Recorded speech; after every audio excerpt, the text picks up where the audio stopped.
ఆయన కృప నిత్యము ఉంటుంది. ఆయన దయాళుడు. ఎవరైనా ప్రేమిస్తే అది కొద్ది కాలమే ఉంటుంది, కానీ దేవుడు ప్రేమిస్తే ఆయన కృప, ఆయన ప్రేమ నిరంతరము ఉంటుందంట. దేవుని స్తోత్రం, హల్లెలూయా. అందుకనే దేవుని యొక్క వాక్యములో ఈ రీతిగా సెలవిస్తుంది. ఈరోజు మనకి తెలియజేసిన పాఠ్యభాగం ఏంటంటే, ఆయన కృప నిరంతరం ఉండను. ఆయన కృప నిరంతరం ఉండాలంటే ఆయన సన్నిధి మనకు నిరంతరం ఉండాలి. ఆయన సన్నిధి మనకి నిరంతరం ఉండాలంటే ఆయనలో మనము నిరంతరం ఉండాలి. దేవుని స్తోత్రం, హల్లెలూయా. వాక్యాన్ని మనం చూద్దాము. నిర్గమాకాండము 33వ అధ్యాయము 14వ వచనాన్ని మనం ఒక్కసారి చదువుతారా? నా సన్నిధి నీకు తోడుగా వచ్చును, నేను నీకు విశ్రాంతి కలుగు చేసేదను. నిర్గమకాండంలో ఒక చక్కటి మాట రాయబడి ఉన్నదన్నమాట. నా సన్నిధి నీకు తోడుగా వచ్చును అని రాయబడి ఉన్నదన్నమాట. నా సన్నిధి ఎవరి సన్నిధి? దేవుని యొక్క సన్నిధి. నువ్వు దేవుని సన్నిధిలో ఉంటే ఆ సన్నిధి అంటే ఆయన యొక్క కృప నీకు తోడుగానే ఉంటది. నువ్వు ఎవరి దగ్గర ఉండాలి? దేవుని దగ్గర ఉండాలి. మొట్టమొదటిగా నువ్వు దేవుడి దగ్గర ఉంటే ఆయన నీ దగ్గర ఉంటాడు, అంతేనా? ఆయన సన్నిధిలో నీవు ఉంటే ఆయన సన్నిధి నీకు తోడుగా ఉంటుందని. నా సన్నిధి నీకు తోడుగా వచ్చును, నేను నీకు విశ్రాంతి కలుగు చేస్తున్నాను. చాలా మందికి డబ్బు ఉండొచ్చు, వారికి విశ్రాంతి ఉండదు. భూమి ఉండొచ్చు, వారికి విశ్రాంతి ఉండదు. పెద్ద పెద్ద ఉద్యోగస్తులు ఉంటారు, కానీ వారికి విశ్రాంతి అనేది ఉండదు. ఈ వర్క్ వలన టెన్షన్ పెరిగిపోయి ఒత్తిడి తెచ్చుకొని చాలా మంది ప్రాణాల మీద కూడా తెచ్చుకుంటారన్నమాట.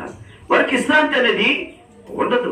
ఎవరైతే దేవుని సన్నిధిలో ఉంటారో, ఎవరైతే దేవునితో ఉంటారో, ఆయనలో జీవిస్తారో, వాడికే విశ్రాంతి ఉంటుందంటండి. దేవుని స్తోత్రం, హల్లెలూయా. అందుకనే ఈరోజు నా సన్నిధి నీకు తోడుగా ఉండుననే వాక్య భాగాన్ని, అంటే ఆయన సన్నిధి మనకు తోడుగా ఉంటుంది కాబట్టి మనకేముంటుందండి? సంతోషం ఉంటుంది, సమాధానం ఉంటుంది, ఆనందం ఉంటుంది, ఎక్కడికి వెళ్ళినా సమాధానం ఉంటుందని ఈ వాక్య భాగము తేట తెల్లగా తెలియచేయబడుతుంది. పిల్లరా, నీకు సంతోషం కావాలంటే ఆయన సన్నిధిలో నీవు ఉండాలి. నీకు సమాధానం కావాలంటే ఆయన సన్నిధిలో నీవు ఉండాలి. అందుకని యెహోవా నువ్వు దయాళుడు, నిత్యము నీ కృప నాకు తోడుగా ఉండును. దేవుని స్తోత్రం చెప్తామండి, హల్లెలూయా. ఆయన సన్నిధిలో ఉన్న వారికి విశ్రాంతి ఉన్నదట. నువ్వు ఎక్కడ ఉంటున్నావు? నువ్వు బయట ఉంటే నీకు విశ్రాంతి ఉండదు, నీవు దేవుని సన్నిధిలో ఉంటే నీకు విశ్రాంతి ఉంటుందని దైవ వాక్యము తేట తెల్లగా తెలియచేయబడుతుంది. మరో మాట చూద్దాం, చూడండి. కీర్తనల రాసిన గ్రంథములో 9వ కీర్తన 4వ శరణములో ఒక చక్కటి మాట రాయబడి ఉన్నది. చదువమ్మా. నా శత్రువులు వెనుకకు మల్లుదురు, నీ సన్నిధిని వారు జోగుపడి నశింతురు. దేవుని స్తోత్రం, హల్లెలూయా. ఎవరైనా నీకు శత్రువులుగా ఉండొచ్చు, కానీ దేవుని సన్నిధిలోనే ఉంటే, నీవు దేవుడితోనే నీవు మాట్లాడుతూ ఉంటుంటే, దేవుడి వాక్యంలో ఉంటుంటే, లేదా దేవుని ప్రేమలో జీవిస్తూ ఉంటుంటే, దేవుడి మీదే నీ నిరీక్షణ ఆనుకొని ఉంటుంటే అంటున్నాడు కదా ఈ వాక్యంలో, నా శత్రువులు వెనుకకు మళ్ళీ. ఎంత నమ్మకం చూడండి. అంటే మనలను కొట్టాలి అన్నవారు కూడా వెనుకకు వెళ్ళిపోతారటండి. నీకు నష్టం చేయాలనుకున్న వారు కూడా వారు ఏమైపోతారండి? వెనక్కి వెళ్ళిపోతారు. వాళ్ళు వెళ్ళిపోతారు. ఎందుకు కారణము? దేవుని సన్నిధి నీకు తోడుగా ఉన్నది కాబట్టి వారు ఎక్కడికి వెళ్ళిపోతారు? నీ వెనక్కికే వెళ్ళిపోతారని దేవుని యొక్క వాక్యము తేట తెల్లగా తెలియచేయబడుతుంది. దేవుని స్తోత్రం చెప్తామండి. హల్లెలూయా, హల్లెలూయా. నా శత్రువులు వెనకకు మళ్ళించదవు. ఎందుకు వాళ్ళు వెళ్ళిపోతారంటే ఆయన సన్నిధిలో నీవు ఉంటున్నావు కాబట్టి, ఆయనతోనే నువ్వు మాట్లాడుతున్నావు కాబట్టి, ఆయన నీకు వెంబడిస్తూ ఉన్నాడు కాబట్టి, నీ శత్రువులైనా నీ పగవారైనా నీకు ఎవరైనా హాని చేయాలనుకున్నట్లయితే అది చేయడానికి వీలు ఉండదు. కారణం ఏంటంటే దేవుని సన్నిధిలో నీవు ఉన్నావు కాబట్టి ఆయన నీకు ఏ విధమైన హాని ఉండదు. కారణం ఏంటంటే దేవుడే నీ సన్నిధి నీ కూడా ఉంటున్నాడు అనమాట. ఇంకో వాక్యాన్ని మనము చూద్దాము.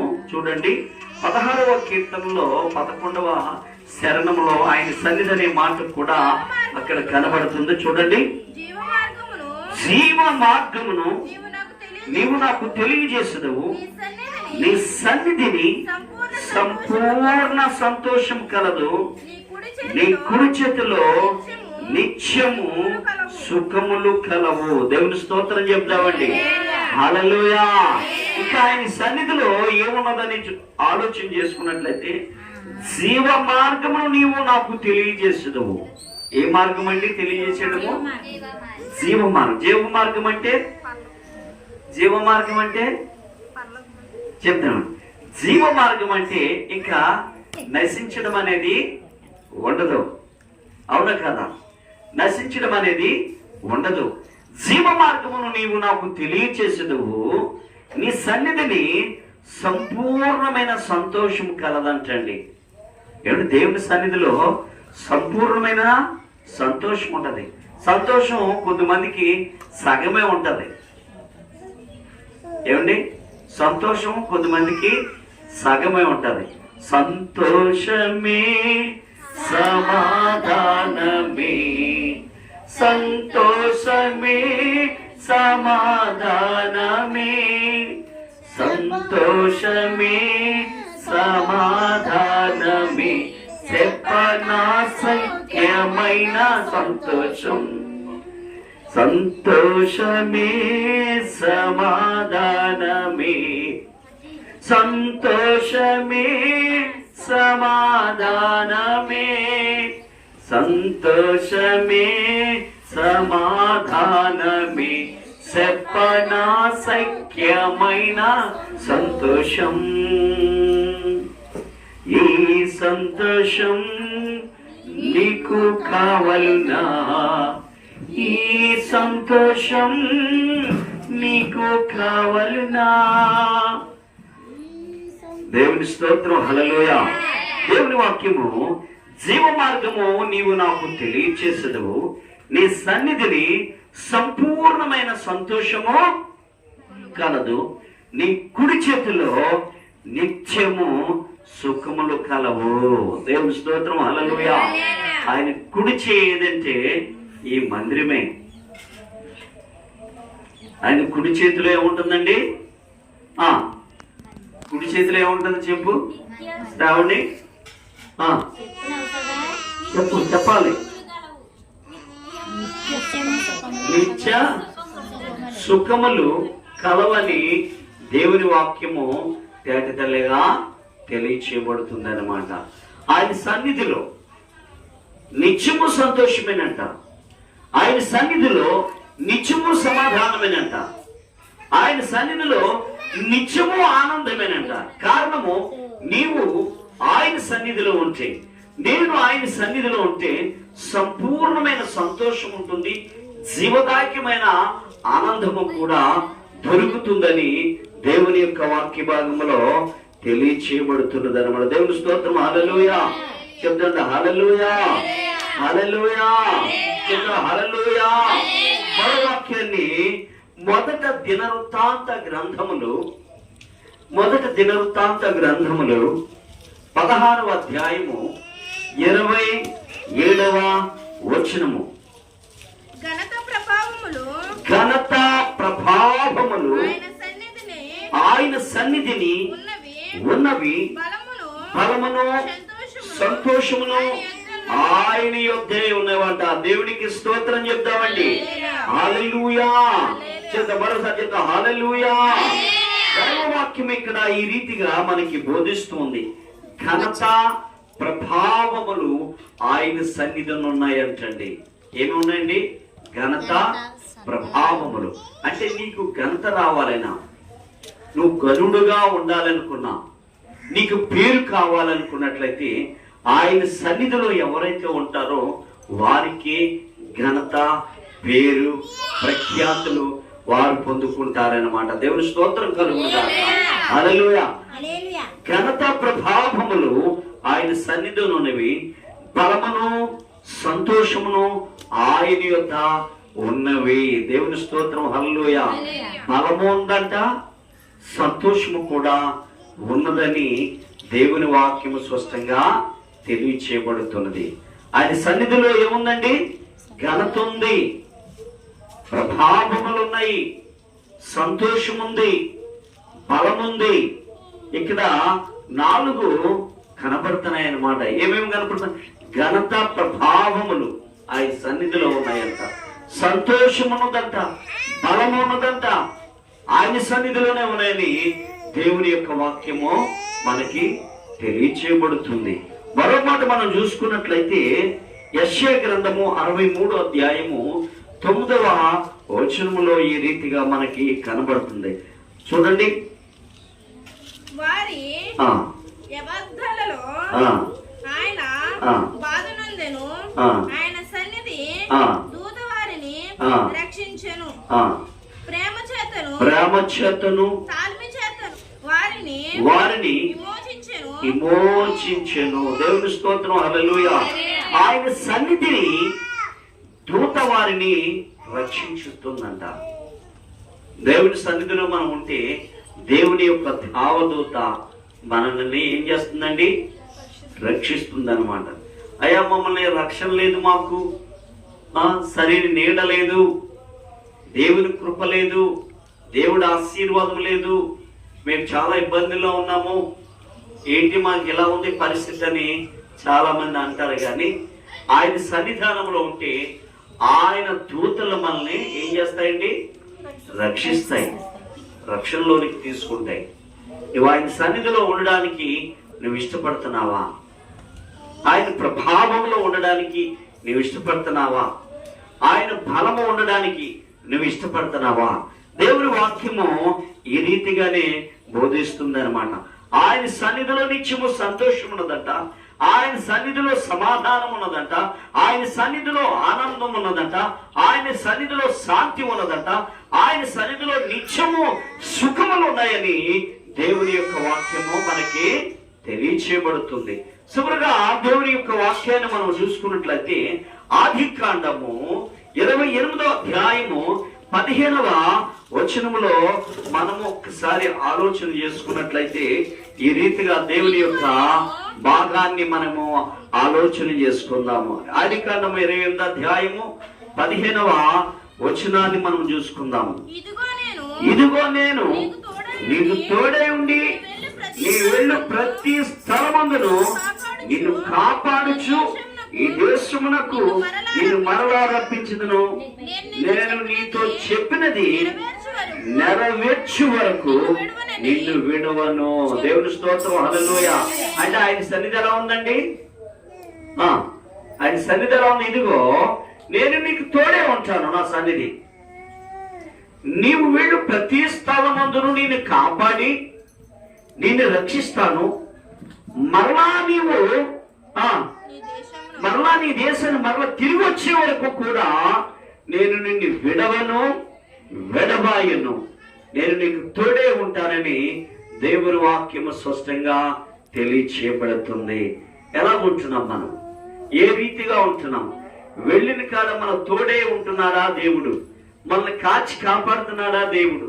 మనతో ఉంటున్నాడా లేదా? ఆయనతో మనం ఉంటున్నామా లేదా అనేది మనము ఆలోచన చేసుకోవాలి. నేను ఆయనతో ఉంటున్నానా లేదా? ఆయన సన్నిధి నాకు తోడుగా ఉందా లేదా? ఆయన కృప నాకు తోడుగా ఉందా లేదా? ఆయన బలము నాతో ఉంటుందా లేదా? అనేది మనం ఒకసారి ఆలోచన చేసుకున్నట్లయితే నీవు ఆయనతో ఉండాలి. మొట్టమొదటిగా నీవు ఆయనతో ఉంటే ఆయన నీతో ఉంటాడు, నిన్ను బలపరుస్తాడు, నిన్ను స్థిరపరుస్తాడు, నీకు మంచి ఆరోగ్యం ఉంటుంది, నువ్వు కావలసిన ఈవులన్నీ కూడా ఆయన దయచేస్తాడు.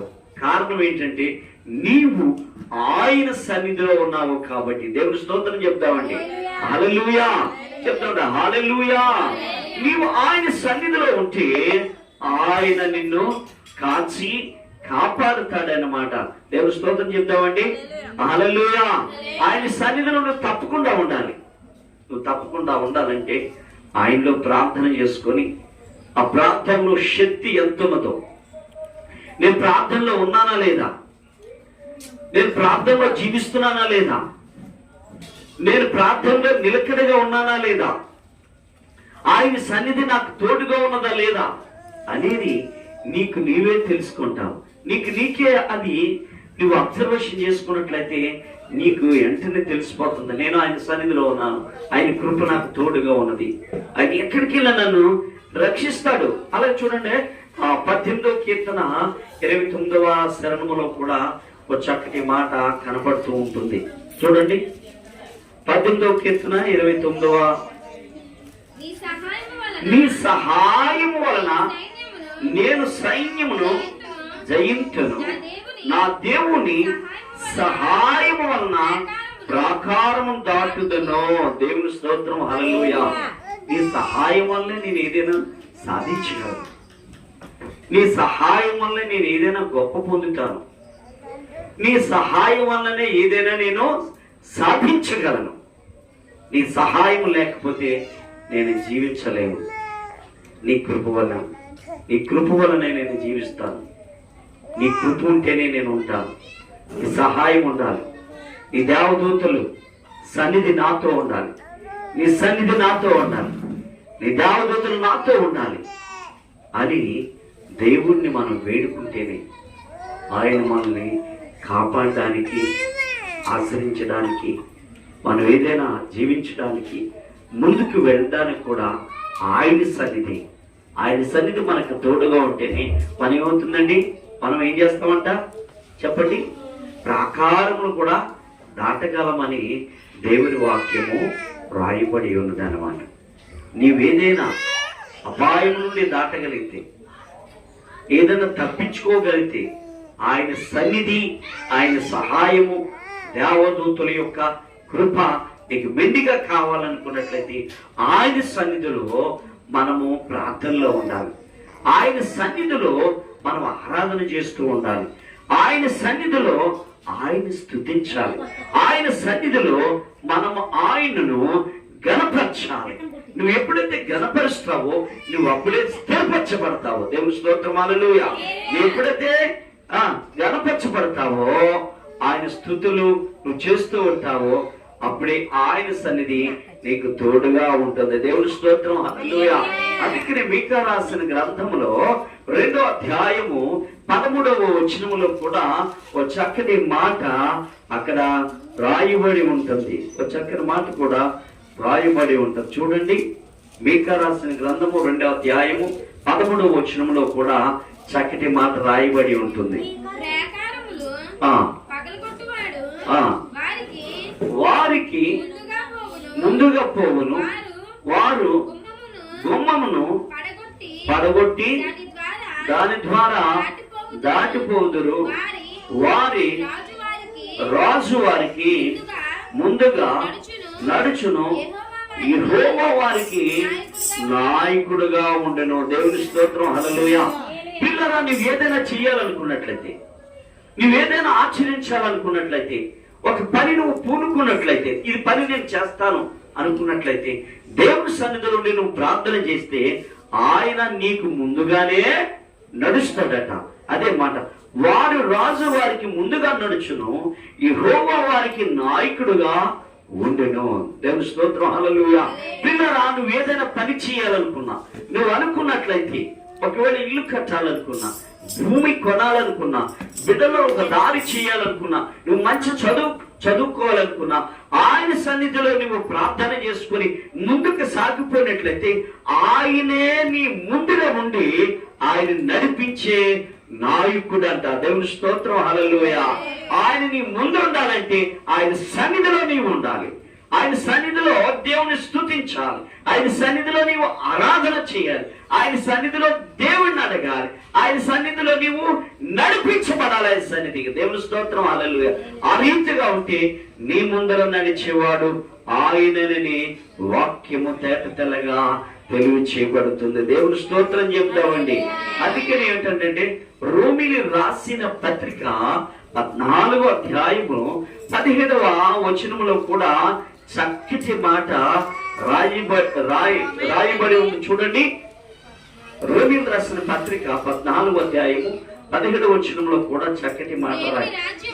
దేవుని రాజ్యం భోజనము పానమును కాదు గాని నీతియు సమాధానమును పరిశుద్ధాత్మయందలి ఆనందమై ఉన్నది. దేవుని స్తోత్రం, హల్లెలూయా. దేవుని రాజ్యమును భోజనము పానము కాదు గాని నీతియు సమాధానమును పరిశుద్ధాత్మయందలి ఆనందమై ఉన్నది. దేవుని స్తోత్రం చెప్తామండి. హల్లెలూయా.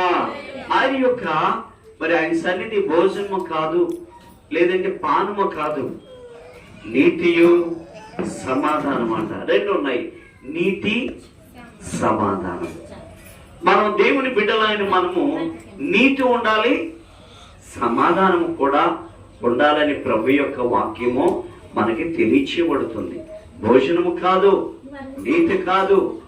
ఇక్కడ ఏమంటున్నాడంటే నీతి సమాధానము మనకు తోడే ఉండాలి.